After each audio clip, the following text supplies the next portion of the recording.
Hey guys, Palsteron here, and today let's talk about wands and some of the extra tools that they got this patch. The biggest skill we have to talk about is Kinetic Rain. This is a new skill that is sort of like Rain of Arrows-esque. Instead of actually firing projectiles horizontally, you're firing them down from the sky. They seem to overlap quite a bit, and they have this mechanic after they plop down, which are called anomalies, which I think have a little bit of a delay and get plopped down after, and they also have a damage effectiveness. And we actually do have the 2020 gem info here. So Kinetic Rain, you can see right here, it has a base targeting area, a width, and then also the explosion radius, which are the ones that overlap. Now, if we look at this, this is kind of how it looks like, right? You have the 9-meter target area, you have 4.5 width, and then within there, there's these like several explosions that can or can't overlap. And after they plop down in the middle, they have like this anomaly. Now, there's a few things we don't know about this anomaly, but it looks like in the video, it is a little bit delayed. But why is the skill so interesting? So the first thing that you will notice when you read the gem is that it kind of auto-targets. It says targeting enemies in the area. It's very similar to how Rain of Arrow works. If you don't know Rain of Arrows, let's, for example, say it has 24 arrows. It will hit around 2 to 4 on the enemy directly on top of it, and the rest will be spread randomly. And seems like it will be similar to that, which is going to make it a lot more comfy if you actually want to clear with it. It also looks like it overlaps 2 to 5 times in the video. Now, this is where the guy in the video just fires in the air. There's no enemies nearby, no targeting. So this is kind of like the random layout that we're looking at. As you can see right here, this is kind of the targeting area, and then they get placed randomly within, just kind of like in here.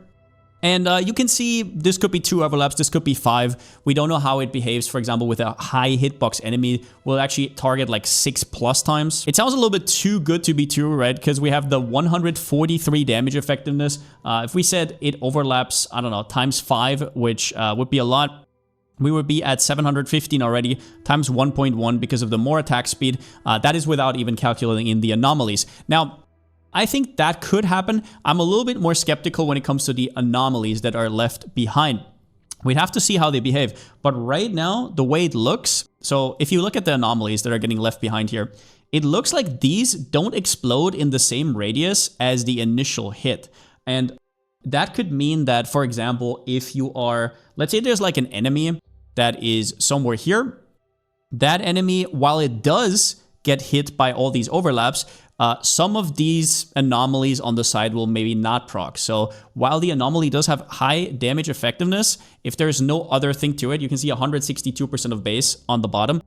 Maybe if it overlaps 5 times, it only hits once or twice with the anomaly, which would still be strong, just to be completely honest with you, but it is something to consider. Either way, though, the skill looks really strong in certain boss arenas, right? When an enemy stands next to a wall, especially, or if it just has a huge hitbox, like, for example, Fortress boss. But yeah, if it stands against a wall, it will most likely line up. It could also be that it eats up certain projectiles, but it's more likely that they're going to line up against the wall. There's also another side to the skill, which is it comes with a Transfigure gem. We haven't had this before. The release gem comes with Kinetic Rain of Impact as well. Swing your wand, it is exactly the same wording as it is on top, but it is missing the anomalies. And since right now, the anomalies are the most sus part for me personally, that's probably a good thing. It is called Impact, so what it might be is maybe a lower attack speed skill that has a lot more damage effectiveness. It does have to make up for the fact it doesn't have anomalies, and it has to make up for maybe being slower. I don't know, but either way, we'll have to see whenever the gem pops up. I think that the non-anomaly version is probably a lot more safe. All right, so looking at this skill, it looks pretty hype, right? There is one more consideration that I had while watching this video, is obviously KB is the premier clear skill in endgame, and you can't really beat KB. It's just not really possible, other than maybe KB of clustering. But if you look at the skill, for like a mid-game wander, if you're lacking damage, it doesn't look that bad. Maybe if you scale some AoE, sure, it will kind of scuff your damage, but you can maybe gem swap with Conk Effect or something. Scale a little bit of AoE, for example, on an Elementalist. Maybe get some proj speed to make it rain down faster. This could be like a mid-game element that you get until you have the damage for KB. One thing that has me hyped that I almost forgot to mention is this is a level 12 skill. If you look right here at Kinetic Rain, you can see that it can be purchased from Nessa by the Witch, Shadow, and Scion upon completing the Siren's Cadence, which is right before Merveil. If anything, this could be the new best way to level a Wander. Right now, Power Siphon is decent, but if we had something like a bow version of Rain of Arrows, that would be pretty huge. So whenever a skill looks really strong in a reveal trailer, you have to like strip yourself down for a second and think, what could be wrong with this? Because you don't know what they have on, right? You don't know what their gear is. You kind of know the supports from looking at them, but otherwise you don't really know anything. So one concern I have with the skill is that the guy in the trailer has projectile speed, and without projectile speed, it might be absolutely ass to play. So while it might be an end game option for single target, maybe it's not really a good leveling skill, or it's not really good mid game for clear. Then, like I said, the anomalies are really hard to evaluate right now because enemies in this video mostly get one shot, so they just stay on the ground. We don't know how they get exploded. From the video, we can kind of glean that they don't get chain exploded once one explodes. So that's one thing, but also, do enemies have to stand directly on top of them? And if there is a boss, does that boss have to walk into the anomaly before it gets damaged? Or if there's a stationary boss and you just hit, do the anomalies just have a little bit of a delay and then they all explode? The biggest concern right now I have is about the anomalies. Do enemies actually have to walk into them to activate, or do they all proc on stationary targets? Because against bosses where you would probably want to use this, they're not going to move, right? It's like the old bleed problem with aggravate and whatnot. We can't really judge it in the video because everything just gets one shot. Sometimes enemies are walking into them, which we know that the explosion has, once you trigger the anomaly, it has the same AoE as the initial explosion, but we don't know how near it has to go exactly to trigger the explosion. To showcase this a little bit more, this would be the worst case scenario, like spear field in Fury 2. So you put down the spear fields and enemies actually have to walk into the rest of the spears, even though there's like a micro AoE here. It's not the same scenario. I know the AoE is definitely a little bit bigger, as you can see from the video. I'm just saying there could be a situation where the enemy has to move at least an inch for them to proc. So yeah, worst case scenario, you fight against the fortress boss and you throw down and your anomalies never proc, right? Because the boss never moves. Possible.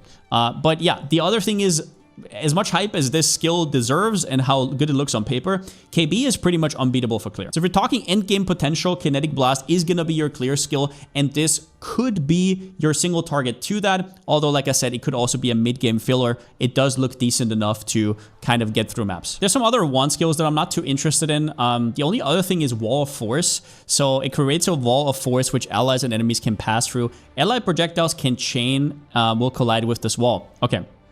And it changes to nearby targets. So this is supposed to save the single target of certain skills on wands. So you will see this kind of blue wall appearing in a second right here. He will put it down at, I think he actually already put it down and exploded it maybe. Yeah, so he puts it down right here. You can see this blue wall.